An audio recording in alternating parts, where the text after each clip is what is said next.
Williams has a plan to actually bring themselves back into a very contending midfield spot, even better than they're already performing with the years coming. They aren't a team that says very much in the media, and it is very hard to find news on them, but I have found some news, and specifically their team principal and what are their really huge plans to bring back the Williams team that everybody became a fan of. They are a team that has struggled for over 15 to 20 years now and haven't really been in the top 5 for a very long time. They had a couple of seasons in the beginning of the V6 hybrid era between 2014 and 2018. They weren't too bad, but since really 2018, they dropped off completely and have been nowhere to be found.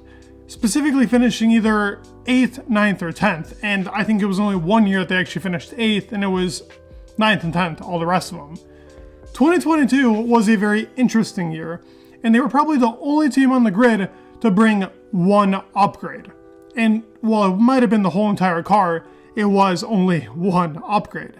And I actually had them going into the season probably performing the worst, but so far they have surprised, and now they actually have future plans as to how they're going to become even better. It's already rumored that in 2026 they're looking into getting an engine manufacturer that is theirs by themselves. James Vowells also talks about sticking with Mercedes because through the 15 years that engine manufacturers have been a thing, especially with Mercedes, they have been probably the most consistent and typically that engine that is the strongest. I mean, Red Bull Powertrains is looking really good right now, but it has been Mercedes that's probably been the most consistent and probably the best engine so far within this really 15-year time period. Alex Albon has been outperforming the car for sure, even qualifying up into P8 and getting into P6 by sometime in the race. Sure, he did crash out, but a huge performance.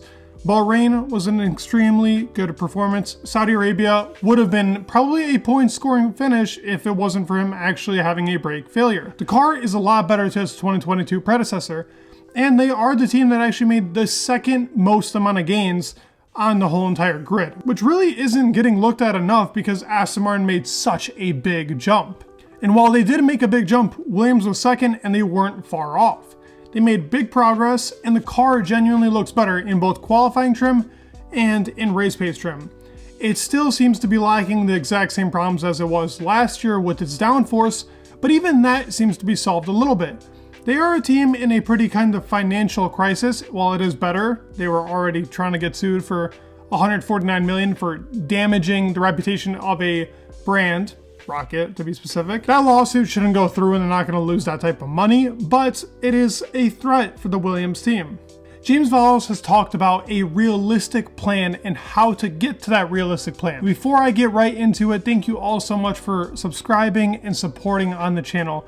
You guys make my day with those comments and likes and really just how amazing we are doing on the channel. If you're not subscribed, please do. I upload almost every single week, really almost every single day, and try my best to have the best quality content out there on really F1 channels. So please subscribe, hit that notification bell, and leave a like, even comment. Let's get back into the Williams video. As I was talking about, James Vowells has this plan. He's already talked about Alex Albon even being part of the plan. That is why he is signed on for a longer contract, which even Josh Capito believed Alex is that guy to bring back the team. He talks about within the coming years, by 2026, so this really era of cars that we're having till 2026, till we go to a 50-50% with electric and gas. He says by the end of it, they should be between 4, 5, and 6 and really fighting in that midfield because he believes that really 1, 2, and 3 are kind of secured spots. Even though Aston Martin has already made that jump up, he's giving a realistic goal for the Williams team, who hasn't fought for 4th, 5th, or 6th in really the last 20 years. He talks about to really move on, a couple of things are needed. When he first got to Williams, he even talked about that the actual equipment there is not even close to the same that it was in Mercedes. So they're already years behind on the equipment that they're using. Specifically, it was some stuff mentioned with the wind tunnel and how testing in the wind tunnel is completely done differently than it is in Mercedes. Like when they're actually testing the car, they see the data and how it correlates. Williams almost has no way of actually putting the data together. So when they had their technical director, who was, I can never really pronounce his name, I'll put it up on the screen, something Xavier. When he was in the team, he was working with a wind tunnel essentially that was just not performing the same to the other teams on the grid. And with data that is very, very outdated in comparison to most other F1 teams. It has been a common problem that really Williams has been having, and James has even talked to the organization about increasing a little bit of the cost cap so that teams like the lower end teams like Haas, Williams, and maybe even AlphaTauri, who have less money, to actually develop a little bit into their technology so they're able to compete with even the midfield and top teams. He talks about it being a breakthrough for them if it is possible to actually achieve this. And they're already on the right path to actually look into upgrading that technology to be able to compete a little bit further. He also talks about Alex Albon. He talks about him overperforming the car and really doing a great job, and actually mentioning that Australia was not his fault. I mean, I could go on and explain this to you, but I'm actually just gonna put up James Vowells for a little bit and just listen to his explanation, because it's a really actually cool explanation as to why he ended up actually crashing in Australia.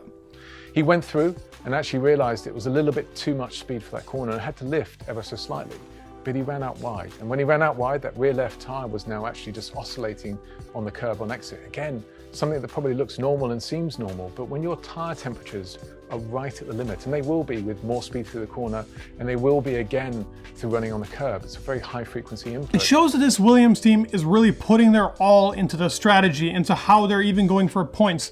And he even talks about in the video them being actually frustrated from not getting points because they're actually able to achieve them. Last year, it was a milestone if they were even able to get 11th or 12th place, and if they were lucky enough to get into the points. This year, they're already looking like, hey, we can actually compete for maybe a P8, P9. Maybe we're just as fast as Alpine or McLaren on some certain tracks. I mean, in Australia, if Alex was able to hold on for that P6 that he had, I would argue a huge DRS train would have been made, and I don't think anybody was catching that Williams in that second sector. I mean, it was ridiculously fast in that second sector, and even faster than Red Bull. So I mean, it comes to show you they're doing something right on the end, especially in straight line speed. But that car has been known to be a straight line speed monster for really the past 6 or 7 years or so. He is also talking about a new technical director. As we know, their technical director and team principal left the team. But he says it's a patient process. Right now, Xavier before is now the guy that is actually the co-technical director per se. And guess what? They've already brought some upgrades that have actually helped the car and some other teams have introduced. Specifically, the Aston Martin had this upgrade, and I'll put it up on screen, the upgrade that I'm talking about. It's on the rear wing, and it really helps with actually tire degradation as well as the airflow from the tires. So steps are already being made, but he says it is a process. If we want to actually get this technical director, it has to be a guy that does not stay for 6 months, 12 months, or 24 months, but somebody that wants to stick with the team, build a thoroughly thought out car that will actually perform for the upcoming years.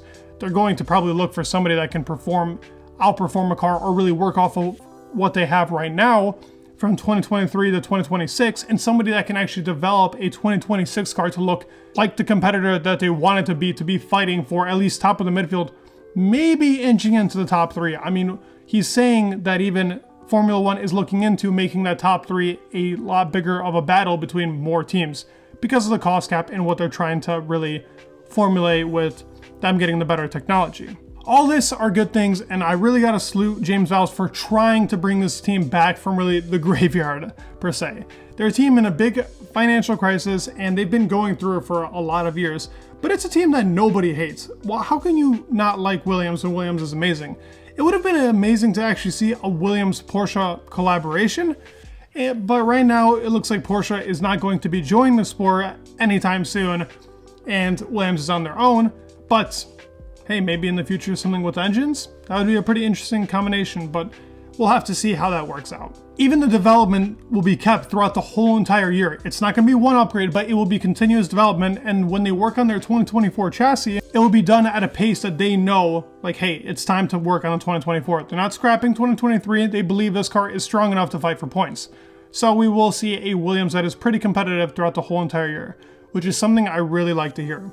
Let's see what type of upgrades they bring. Let's see what kind of car we actually get throughout the year from the very beginning. And I'm excited to see what Logan and Alex can do. I feel like if they actually keep this pairing for a longer period of time, it will help develop the team. And I think James Vowells is planning on that as long as Logan performs and keeps getting better than he has in his first 3 races. Let me know your guys' thoughts down below. Please leave a like, subscribe. It would mean the world, and peace.